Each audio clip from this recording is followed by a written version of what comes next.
Hello everyone, welcome to English with Asadullah. This is another passage for practicing reading comprehension skill. Candidates preparing to appear in the test for the post of SST will find it quite helpful for them. And this is bilingual class. English and Urdu will be used as a medium of communication.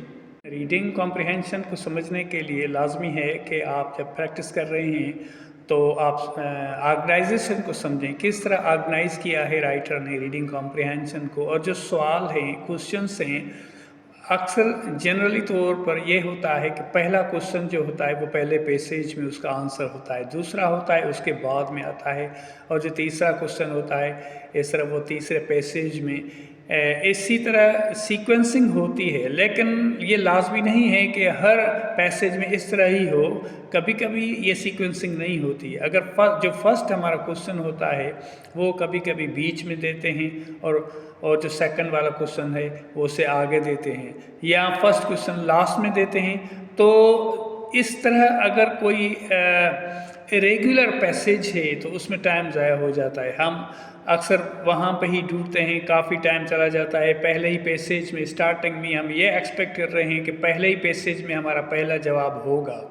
तो हमें किस तरह पता चले कि ये जो passage है इसमें जो आंसर्स हैं, इसमें दिए गए आंसर्स हैं वो सीक्वेंस में नहीं है।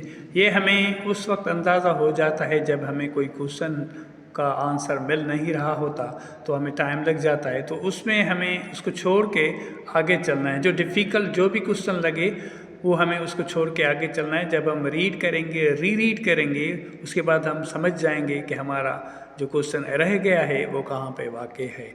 ओके, तो लेट्स गेट स्टार्टेड। हम स्टार्ट करेंगे।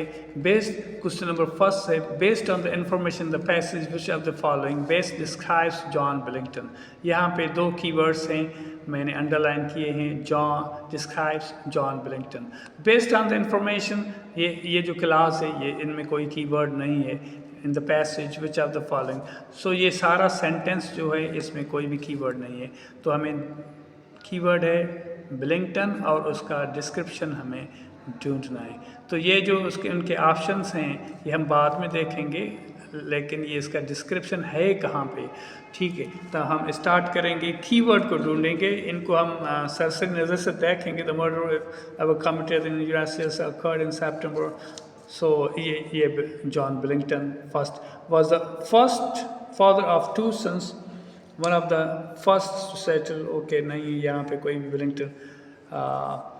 बिलिंगटन ये हमने यहाँ पे अंडरलाइन किया है। In the fact was first person to commit any crime. Description के मुताबिक यहाँ पे भी नहीं है। जॉन बिलिंगटन क्राइम वाज, यहाँ पे क्राइम का बयान हो रहा है, डिस्क्रिप्शन का बयान नहीं है। But John Billington problems. तो इस तरह हमारा टाइम ज़ाया हो जाएगा। तो हमने समझा ये नहीं मिल रहा, तो हम दूसरे क्वेश्चन को हम देखेंगे। क्वेश्चन नंबर 2 है, विच of the following is not true of John Billington according to the passage, which of the following is not true। इस तरह के सवाल में हमें चारों ऑप्शंस को पढ़ने हैं ताकि हमें पता चले कौन सी इन्फॉर्मेशन ट्रू नहीं है, कौन कौन सी ट्रू है। तो उसको छोड़ के हम जो ट्रू नहीं है वो हमारा क्वेश्चन का आंसर होगा। ही हैज़ टू सन्स, ये टू सन्स, ये भी इंफॉर्मेशन है, कोई ऊपर देखना है, टू सन्स इसको है। ठीक है। He served in the military under Miles Standish। Military का कहाँ पे जिक्र है? म्यूटनी, ये हमारे keywords. Attempted to overthrow government, overthrow, ये हमारा आंसर नहीं हो गया, टिक। ठीक है, उसके बाद टाइम बचाने के लिए हमें ये जो कीवर्ड है हमारा माइल स्टैंडिश, डायरेक्ट यहाँ पे आके हमें पहुँचना है। हम इस तरह फास्ट रीडिंग करेंगे तो माइल स्टैंडिश पे पहुँचना है। वहाँ पे हमारा कोई क्वेश्चन का आंसर है, वहाँ पे वाक्य है mile Standish, mile Standish, mile Standish, mile Standish. Yes, here it is mile Standish. तो इसमें क्या लिखा हुआ है, जवाब को हम रीड करेंगे, क्वेश्चन को रीड करेंगे। माइल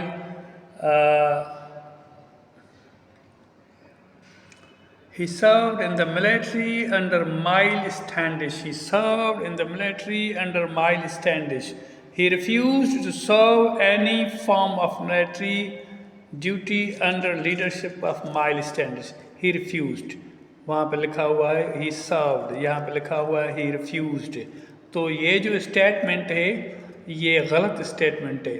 वहाँ पे लिखा हुआ ही सर्व्ड, हालांकि इसने कोई सर्विस नहीं की। ही रिफ्यूज़, इसने रिफ्यूज़ किया था सर्व के लिए। तो ये स्टेटमेंट हमारा जो मिल गया यहाँ पे, ये गलत स्टेटमेंट है। ढूंढना क्या है, विच of the following is not true, is not true, he is, this one is not true. तो ये हमारा आंसर हो गया, ये हमारा ट्रू नहीं है। तो ये टेक्निक आपको बहुत इंटरेस्टिंग टेक्निक है, बहुत इम्पोर्टेंट टेक्निक है। जब आपने ढूंढ लिया है ये स्टेटमेंट ना, this statement is not true, तो इनको पढ़ने की कोई भी ज़रूरत नहीं, हमारे पास टाइम ही नहीं है। जो नॉट ट्रू है हमने ढूंढ लिया, तो इनको आगे हमें पढ़ने की ज़रूरत नहीं, टाइम को सेव करना है। ओके, ये जो है the passage, next question, the nearest meaning of the underline word arduous. Arduous word है, इसकी अंडरलाइन, इसको अंडरलाइंड है, ऑलरेडी अंडरलाइंड है। तो आर्डियस हम यहाँ पे पढ़ रहे हैं कि आर्डियस ऑलरेडी जो अंडरलाइंड वर्ड होता है वो उसको ढूंढने में कोई मुश्किल नहीं होती। तो इसकी नियरेस्ट मीनिंग कौन सी है आर्डियस की? अगर तो आप जानते हैं मीनिंग उस वर्ड की जिसकी हमें मीनिंग ढूंढनी है, तो अंडरलाइन वर्ड है, तो फिर तो कोई मुश्किल नहीं है। लेकिन अगर नहीं जानते, फर्ज कीजिए आप यहाँ इस वर्ड की माने नहीं जानते, तो आपको धोखा ही लगाना है, जीनियस गैस लगाना है। अगर जानते हैं तो कोई प्रॉब्लम ही नहीं है, ठीक है। The nearest meaning of the underline word, the nearest meaning of underlined word arduous as used in the passage is arduous। जो underline questions, जो words होते हैं underline, इनको ढूंढने में तो कोई प्रॉब्लम होता नहीं है। लेकिन ये जो synonym एंटोनिम के क्वेश्चंस आते हैं, इनकी अगर मीनिंग आती है तो ठीक है, एग्जैक्टली कोई टाइम नहीं लगता, आंसर मिल गया। नहीं आती तो हमें गैस करना है, लेकिन वो situation, according to the situations हमने पढ़ के गैस करना है। तो इसकी मीनिंग क्या होगी ऑडियस की, ये कहाँ पे है हम देखेंगे। अंडरलाइंड है इसलिए इस आराम से हमें मिल जाएगा arduous. Arduous it is already underlined. Arduous adjective है, ट्रिप के लिए यूज़ किया हुआ है। Arduous trips across the ocean, arduous trip across the ocean, ठीक है। तो आर्डियस कौन सा है? आर्डियस डिफ़िकल्ट भी है, सिंपल भी है, लॉन्ग भी है, स्टॉर्मी भी है। फ़र्ज़ कीजिए हमें इसकी माना नहीं आती, तो हम कहेंगे सिम डिफ़िकल्ट हो सकता है, डिफ़िकल्ट भी हो सकता है, क्योंकि ये डिफ़िकल्ट जो ट्रिप है ये ओशन का, अक्रॉस ओशन, ओशन में डिफ़िकल्ट भी होते हैं ट्रिप। सिंपल फ़िल्टर करेंगे, सिंपल तो होता ही नहीं है, जो भी ओशन का ट्रिप होगा ज़ाहिर है सिंपल नहीं होगा, इसको छोड़ेंगे हम। लॉन्ग भी ट्रिप होते हैं, शॉर्ट भी होते हैं। इस तरह हमने जो भी पढ़ा है यहाँ पे, आर्डियस ट्रिप अक्रॉस ओशन, इर्द गिर्द हम पढ़ेंगे मैनी फ्लावर ड्यूरिंग, या पहले भी हमने पढ़ा है सन्स ऑलरेडी। तो इनमें लॉन्ग और शॉर्ट ट्रिप का भी जिक्र नहीं है, स्टॉर्मी ट्रिप का भी कोई जिक्र नहीं है। जो भी हमने जितना भी पढ़ा है, तो हमें flash from the gun easily, कोई इस तरह ट्रिप का ज़्यादा जिक्र नहीं है। ट्रिप का सिर्फ इतना ही जिक्र है, आर्डियस ट्रिप। तो जीनियस गैस होगा। लॉन्ग ट्रिप में भी हम नहीं जाएंगे, लॉन्ग शॉर्ट का भी नहीं है। स्टॉर्मी भी मौसम के हवाले से होता है, ये कभी कभी होते हैं। लेकिन जो जनरल टर्म हम दे सकते हैं ट्रिप को, वो ट्रिप ओशन के जो भी ट्रिप्स होते हैं वो डिफ़िकल्ट तो लाजमी होते हैं, ज़्यादा इम्कान इसका ही है। तो हमने ये एज अ गैस हम इसको टिक करेंगे। तो वैसे भी करेक्ट आंसर डिफ़िकल्ट ही है। Next question. Why didn't leader of the Plymouth colony punish Billington for rebelling against their authority? Why didn't? Did not. एक तो ये negative sentence did not. Leader of the Plymouth colony punish Billington for rebelling against their authority. तो इसमें question ये है कि rebel जो उसने रिबेल की थी अथॉरिटी के ख़िलाफ़, जो बगावत की थी, उसके लिए क्यों नहीं लीडर ऑफ द प्लेमाउथ कॉलोनी ने पनिश क्यों नहीं किया? तो ये हमारे की वर्ड्स रिबेलिंग और उसका नेगेशन है, नाकारी है, और प्लेमाउथ कॉलोनी। तो इस सिर्फ प्लेमाउथ कॉलोनी को हम लेके सवाल को ढूंढेंगे। और ये कॉमन सेंस की बात है, जब उसको सज़ा होती है या नहीं होती, ये स्टोरी के एंड में होता है। इस तरह का जवाब हमें जो मिलेगा ये पीछे ही मिलेगा, at the end of the passage hopefully. तो प्लेमाउथ कहाँ पे हमें मिल रहा है? एक तो ये प्लेमाउथ है, ठीक है, Plymouth colony. Billington behaviour did not improve, यहाँ पे भी नहीं है। आगे प्लेमाउथ, ये लिखा हुआ है प्लेमाउथ अगेन, ओके, ये प्लेमाउथ है, Plymouth colony. But lack of evidence, lack of evidence ये हमें मिल रहा है। Lack of evidence prompted the town leader to let him free.